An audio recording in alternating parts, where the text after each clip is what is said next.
up on today's episode of the Salesman Podcast. Most people think that speaking and listening are in a linear relationship. You know, I speak, you listen. That's not the way it is. It's a circle all the time. The way I speak affects the way you listen, and the way you listen affects the way I speak.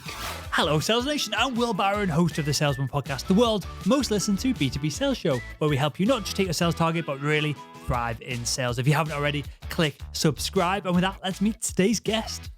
I am Julian Treasure. I'm chairman of a company called The Sound Agency, which is a global audio branding consultancy. I also have written a couple of books, one called Sound Business and the other called How to Be Heard.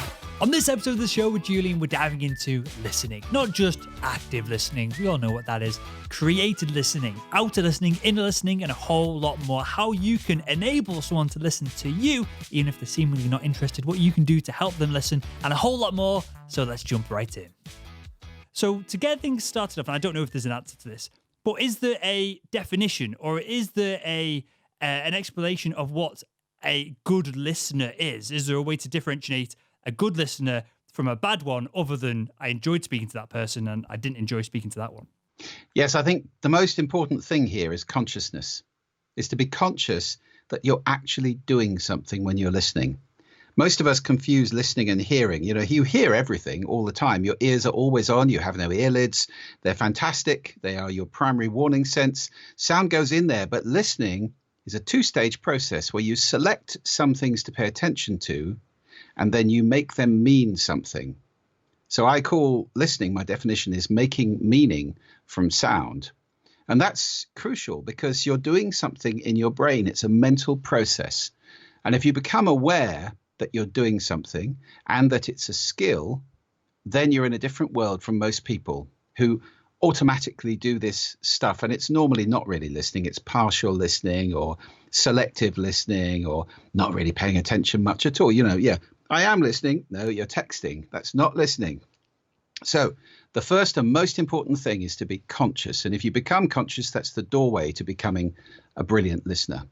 We might be going straight into the deep end here, and I don't know if this has ever been scientifically studied, but it seems like it's something that could be. Is there a difference in the way our brain turns on, turns off, different parts of it, interacts, engages with itself when someone is consciously looking at someone and following the conversation and, as you said, picking up on specific things to perhaps talk about and move conversation forward with, versus someone who's sat in a park just having a nice time, sat there listening to the birds?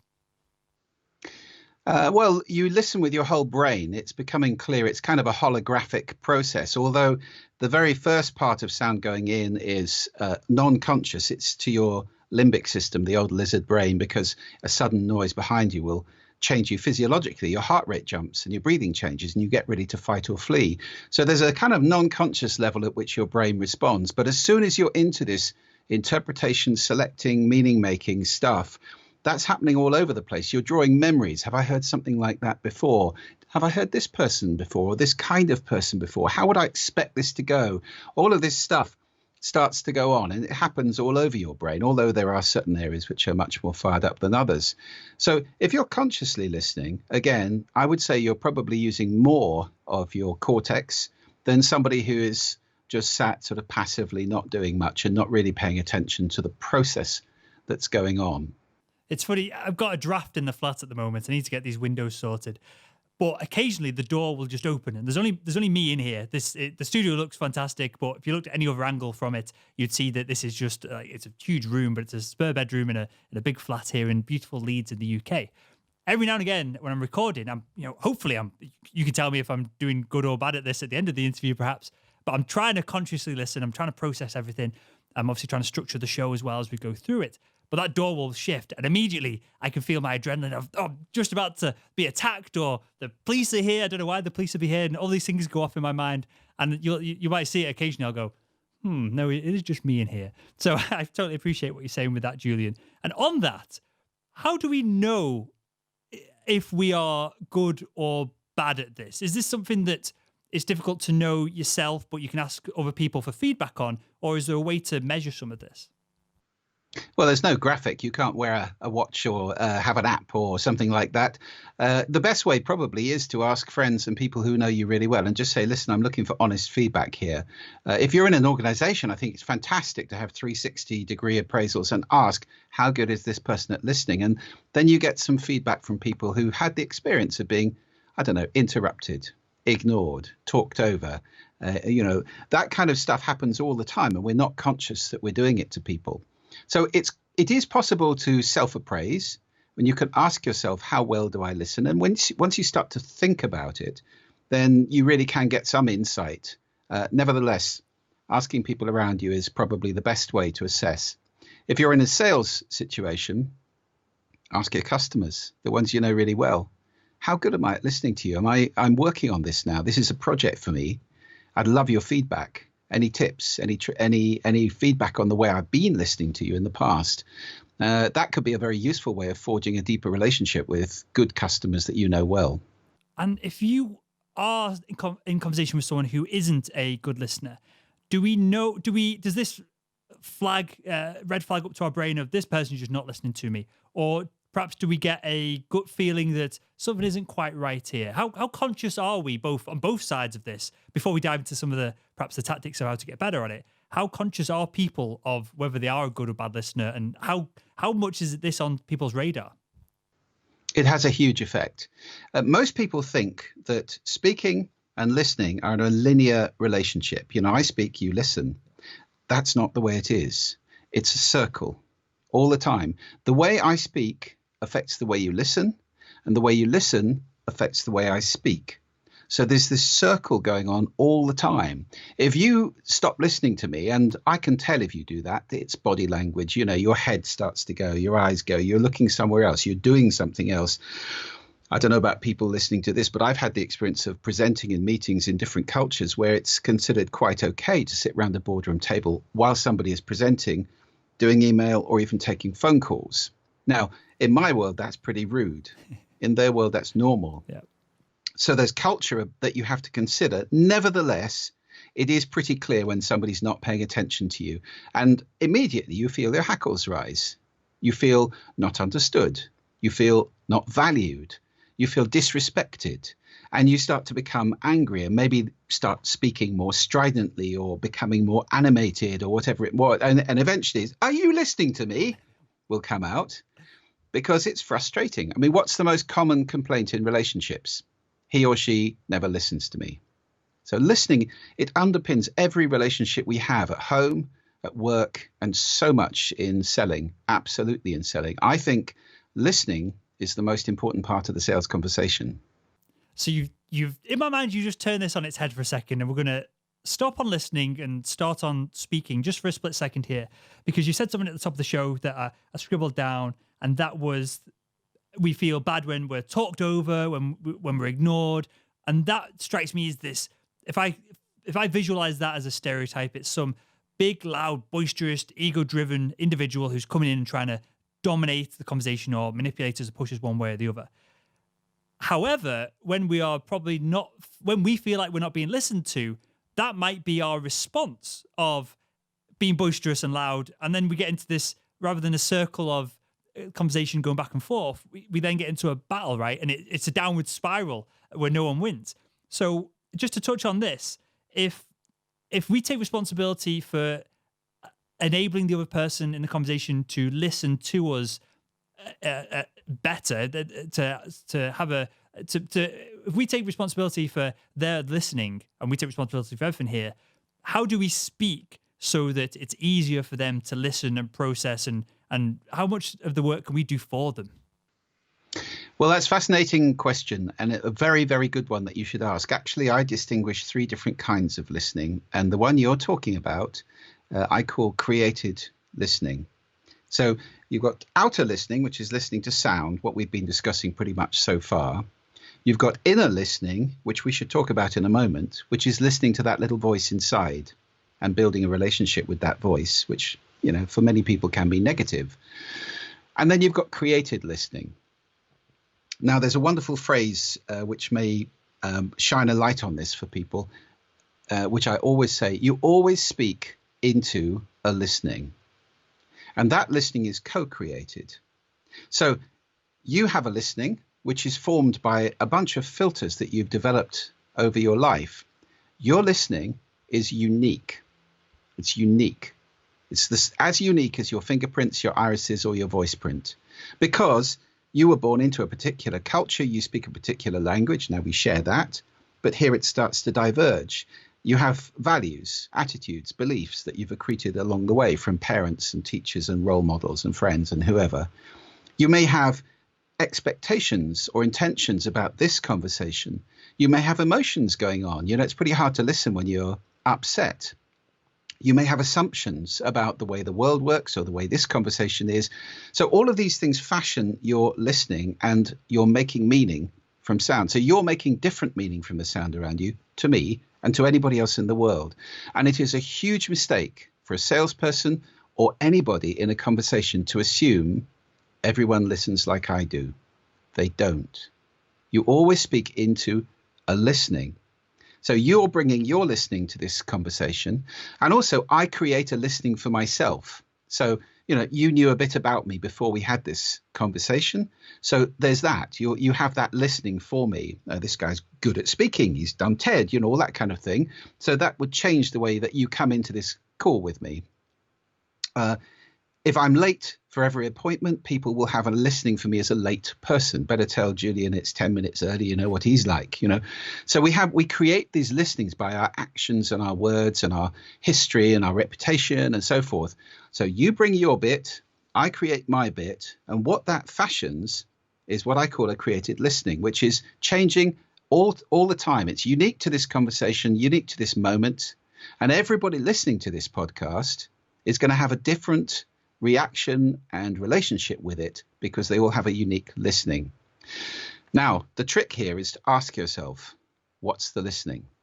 Get into that habit. Ask yourself that crucial question.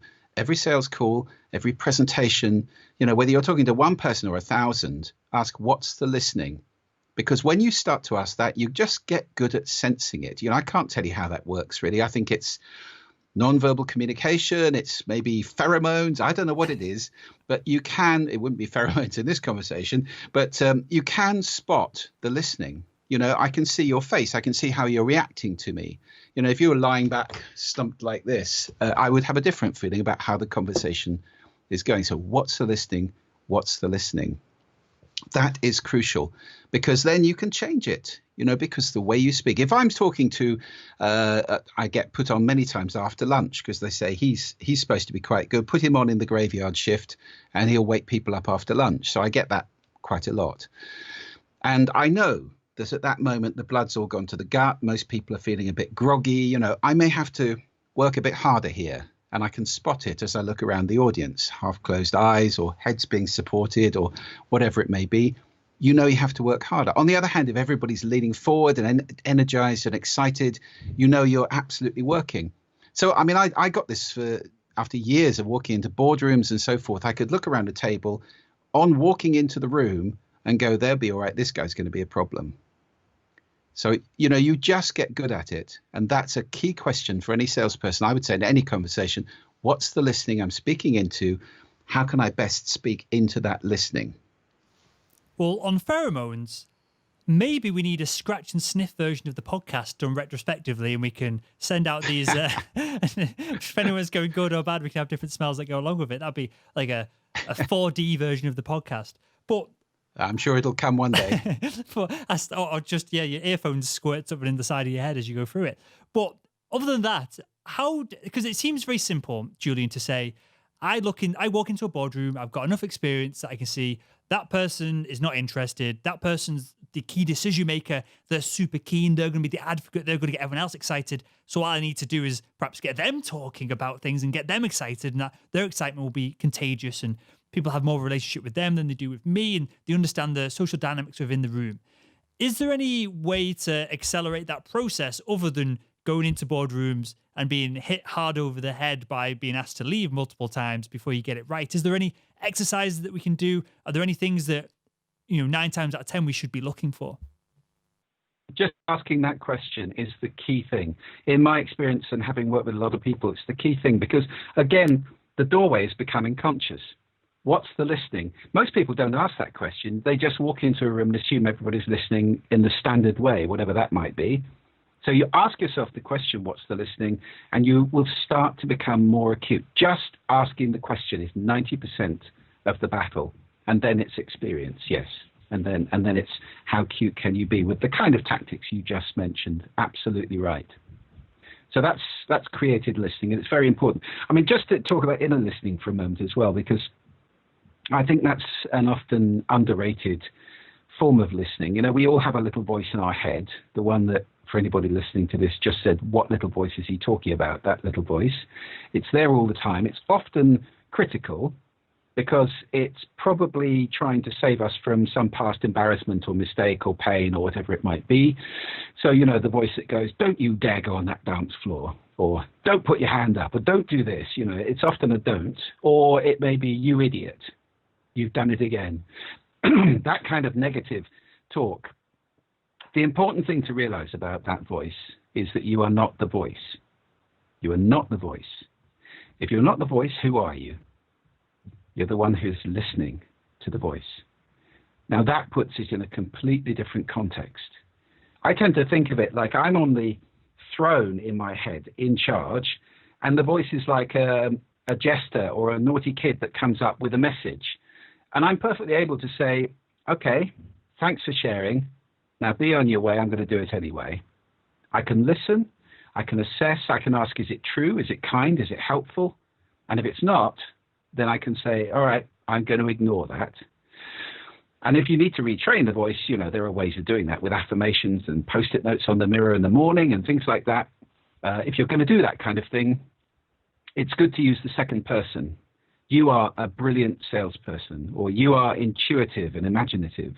If you use the second person, the brain tends to see that statement as more authoritative than if you say I, which is me talking to me. You is somebody else giving me effectively affirmation. So you can retrain it in that way. Again, I would say consciousness is the key. The moment you become conscious, you're the one listening, and the voice is not me. It's a bit of me maybe, but not me. Then it puts you in a powerful position to ignore it and get on with that call, or, you know, calling that person who's been upset 9 times and shouted at you the last 3, or whatever it may be. You know, you can do it anyway. So, Julian, with regards to this voice in our head, and I've actually talked about this a large amount on a sales podcast, and I also host a science podcast as well, which I've covered it on as well.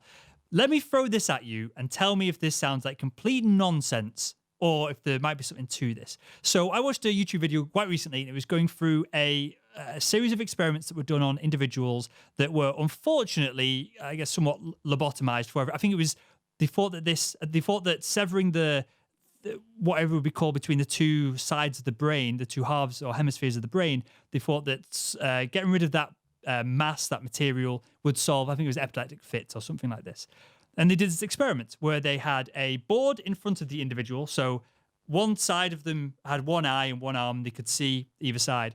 And they asked these individuals to, in a group of bananas, apples, pears, different fruits in the front of them, they would ask the individual who, again, had this board, for everyone who's listening to this, a board perhaps in their nose, in between their eye line, so that they were essentially separated from one side of the head and the eye and the brain and the arm to the other side of the head, the eye, the brain, and the arm. They asked these individuals to pick your favorite fruit, and they would go and they would pick out different fruits, and then they would remove the board and they would be super confused about it. So this video went on to then talk about some hippie nonsense, which wasn't true, and I kind of lost track in it. But then I was thinking about it, and it seems like if one part of the brain, if one hemisphere has the communication element to it, has your inner voice, has a voice, is it not a totally unreasonable thing to think that the part of our brain that is listening is the other side of the brain? Perhaps that doesn't have the ability to communicate and talk back. So that's the feedback loop the brain has with itself of it. One side of the brain talks, and that's our inner voice. And then the other side of the brain is listening. And that's what we think is our consciousness or our higher self, or you sat on your throne, I think the example you give us, and that's what's listening. Am I totally off the rails here, or could there be something to that? That's an interesting inquiry. I think definitely the two halves of the brain listen in different ways. I tend to take phone calls with my left hand and my left ear, which is interesting because that's going to the emotional side of the brain, not the rational side. If you're going in the right ear, it's more going to your rational side. There's a brilliant TED talk. What was her name? Can't remember it now. By a neuroscientist who had a stroke. I don't know if anybody listening to this has seen it, but if you haven't, it's worth watching because she had a stroke and the rational side of her brain went offline completely. And her experience was that the other side was completely flowing in consciousness of the universe and love and all this kind of wonderful stuff, but there was no language in there at all. So I think you get the overtones of a conversation in that non-rational side of your brain a lot more. The language, I think, does largely reside in the rational side, according to the research that I understand. And so I think you're certainly right in that feelings and responses to voices would happen more on one side than the other. But I do think the language interpretation is centered in the rational side of the brain, probably. Yeah, for sure. And I'll link along with your TED Talks. I'll link. I can't remember that lady's TED Talk either. But she had me laughing out loud. She studies stroke, right? And she's talking for a talk. She realized that she's having a stroke, and she's going, "Great! I get to understand it from a first person perspective, and not seeing the negative of it." And it was hilarious to me that someone who's so interested in obviously helping people and solving problems, that she saw the positive side of having a stroke, which is obviously a terrible thing to have happen to you. So on this front, then, Julian, how do we, if we're consciously listening, or if we're being conscious with our listening, and we're doing everything that we can on our side of things, and the other person that we're sat opposite, perhaps we know that they're interested, perhaps we know that they want to work with us, but there's other distractions going on, and for a sales perspective, it'd be unlikely that a B2B sales professional, no matter what the deal size, is going into a CEO's office, a CFO's office, and saying, "Hey, look, can you turn off your damn phone and pay attention to me for 5 minutes?" Clearly, that's not going to be appropriate in 99% of scenarios. What can we do if we are committed to really listening and helping them? Is there anything that we can do to help them be committed to listening to us, so that we can help them? Do you know what I mean? If we need them to listen so that they can give us answers that we can help them and the conversation to move forward and progress, how can we, without again saying, "Hey, I want you to be conscious for the next 5 minutes and stop thinking about X, Y, Z that's going on in the background," how can we enable them to kind of be open to this? Well, I mean, a couple of practical things. I am flabbergasted by the continuing experience of people setting start times for meetings or conversations and no finish times. I think it's so much cleaner if you make a proper contract with somebody. So, Will, we're going to have a conversation here for 45 minutes. Is that okay with you? Yes. Okay, good. Thanks very much. Now let's get on with it. Or 5 minutes. Or can I take 3 minutes of your time? Can you give me your full attention for 3 minutes? Let's make a contract here where that is happening. And if you say, why? I say, because I've got something of tremendous value to your organization, and it will take me literally 3 minutes, and it could save you millions or make you millions or whatever it might be. Well, you'd have to be an idiot not to give 3 minutes for that, wouldn't you? Yeah. So that contract, I think, is really important. And then after that, we've talked about the circular relationship between speaking and listening. I would always say the best way of selling is to let people talk about their dream or their pain or whatever it may be that's going on for them. I mean, what is it you want? Tell me about yourself. People love talking about themselves. And if you are a great listener and you're rapt and attentive and building rapport and, doing what you're doing to me now, which is nodding and, this kind of, it's what I call in the RASA tool that we might talk about later, the appreciate part of RASA is that nodding and little noises and things like that. If you're doing that to somebody, you start to build this respect and hold each other's attention as something valuable. So I think this dynamic goes on all the time. And the better you listen, the more you have a clear contract. If somebody's not listening to you, then I'm sorry, clearly this isn't a great time. Is there a better time? I think I'm a great believer in what they call in cinema breaking the fourth wall in conversations. Because we do a lot of kind of pantomime in business. You know, there's all these kind of unspoken assumptions about what's going on. And if somebody is clearly not listening to me, they're texting or say, I will break the fourth wall and say, listen, I can see this isn't a great time. They go, oh, sorry, you know, but can we make a time when you can actually give me complete attention? Because I want to give that to you, and I think it's fair if you give it to me. You know, that kind of realistic, I mean, that's honest. It may be slightly brutal, and if it's your boss, you may get in trouble for it. Nevertheless, I think it's great to bring people's attention to their own listening in a conscious way, because they probably are very unconscious. They might think they are listening while they're doing email. That's what they normally do, and we have to just take them out of that. So that's a long-winded answer to your question, but I think, yes, it is absolutely essential to have the other person's attention, and there are ways you can achieve that. And I love this because it elevates you, a pesky salesperson who's cold calling people and just hounding individuals, is probably not going to feel like they have the right, the confidence, however we want to label it, to say, oh, clearly this isn't a good time. We can reinvestigate this another time. Whereas and it's somewhat cliche to say in sales as it is at the moment, but a consultative salesperson or a genuine business consultant, probably someone like yourself, Julian, that goes in and helps organizations, they are confident in the fact that they are hopefully oversubscribed with new business opportunities. They can go and, if this individual isn't spending time with them, well, our time is valuable. And so perhaps this isn't the right fit, even the right time to engage with this individual. So I've done this with surgeons. My background's medical device sales.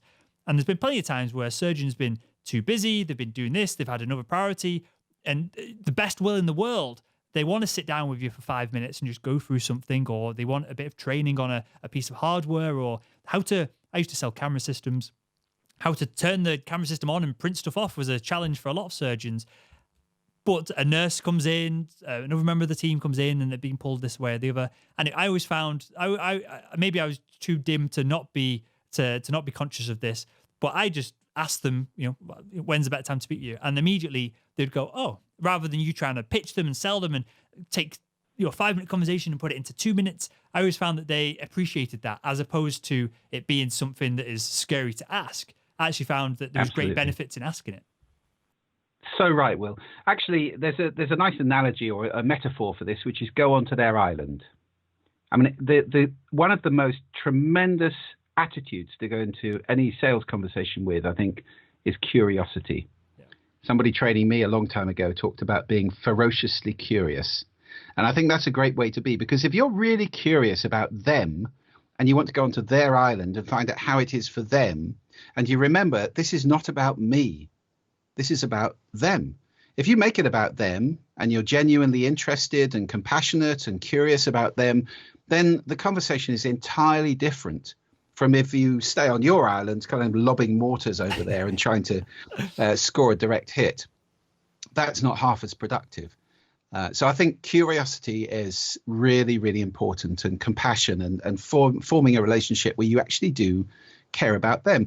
I mean, this is predicated on the assumption that you're selling something worthwhile. I mean, it is pretty difficult if you're selling some, cheap, jumped up stuff that's really not worth it. That is a tough job. And I my heart goes out to anybody who's working in a kind of boiler room environment, selling stuff that nobody wants. But most people listening to this will be selling something that they believe in, something that's got value, something that does something. And then it is just a question of having that conversation with somebody where you go onto their island, listen to their pain, listen to their dreams, and show how what you're selling can help them to get rid of the pain, to achieve the dreams.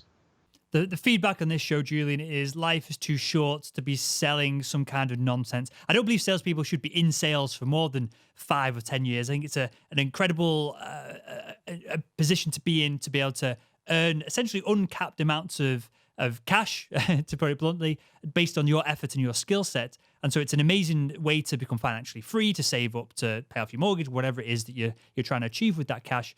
But yeah, if you're selling something that people don't want to buy, it's a laborious task, and you're convinced, and you're certain it's not just that you suck at it, because we're all terrible at sales when we first start out in the industry, then it's time to look at other jobs. You don't need to burn bridges and jump ship immediately, but that's the advice I've always given on the show. And there's one final thing I want to chat on here, Julian, and I don't know. This might be me being too analytical and trying to pull science out of everything I possibly can on this. And the answer might be to experience and for an organic approach to this and an understanding and empathy, which is kind of somewhat studied, but a difficult thing to narrow down. But is there a cadence of, if I walk away from someone and I think that was a fantastic conversation I just had with Julian, I really enjoyed that, and this is at a business meeting or a cocktail party, or you're doing whatever, you're getting on the train or the bus and you sit down next to someone, is there a cadence of listening to speaking? Or is the answer, it just totally depends? Is there a number that we should be aiming for of we speak 20% and we listen 80%? Is there a way to engineer this into our conversations? What I can tell you, Will, is without any doubt whatsoever, the weakest part in most people's armour is the listening. If you look at organizational listening, there was a recent study on this. The estimate was that organizations put 80% of their time, effort, budget, and attention on speaking. In other words, sending. You say communication to them, what do they mean? PR, advertising, outbound.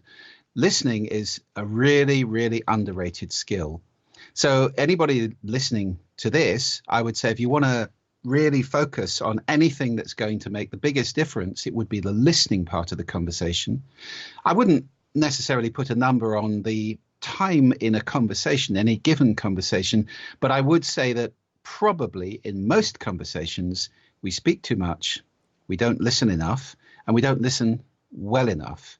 So you can ask, open, clean questions. I don't know if people listening to this are familiar with clean language, but that is clean questions are not angling or directing an answer.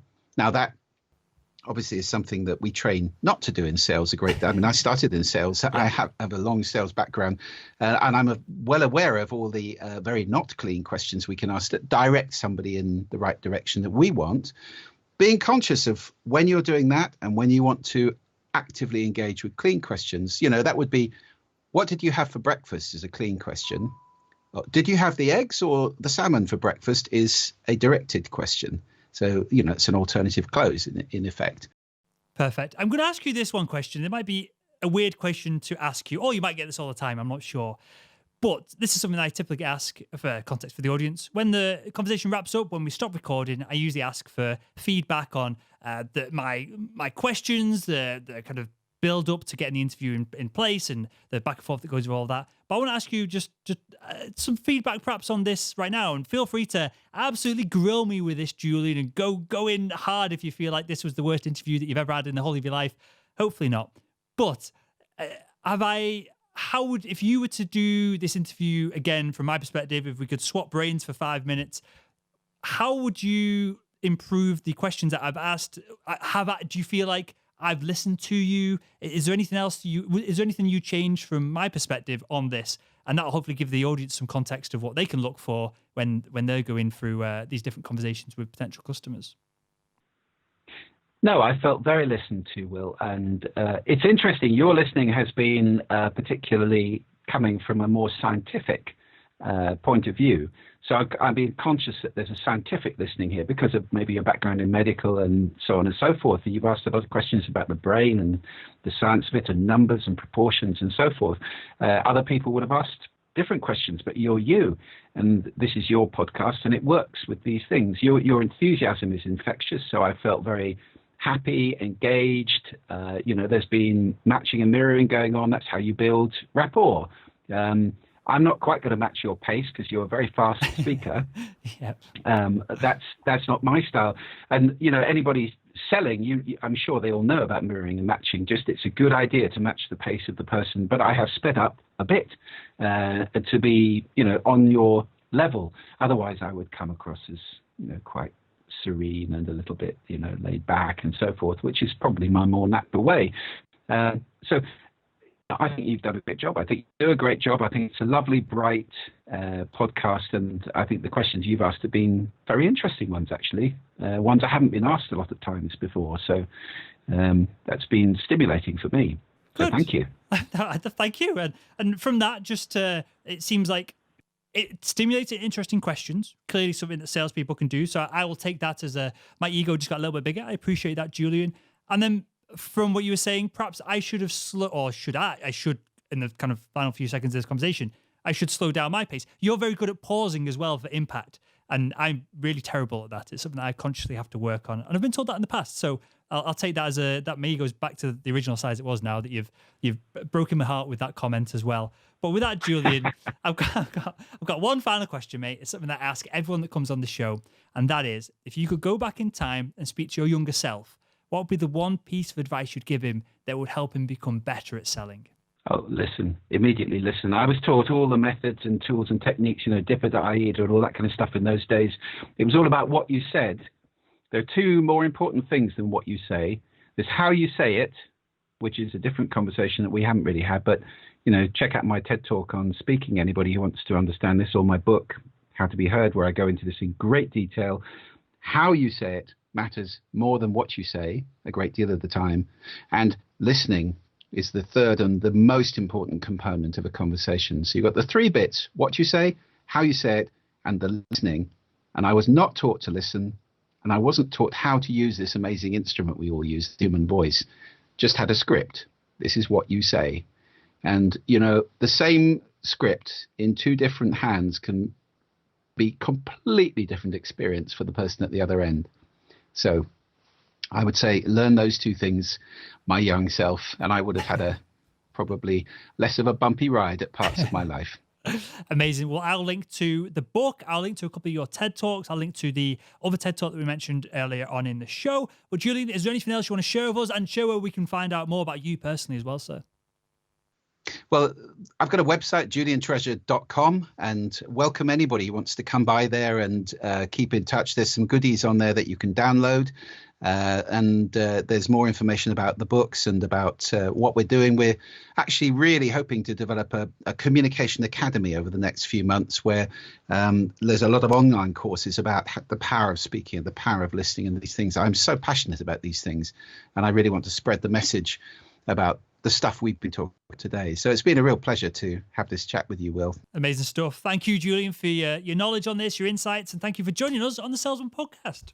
Thank you very much for the opportunity.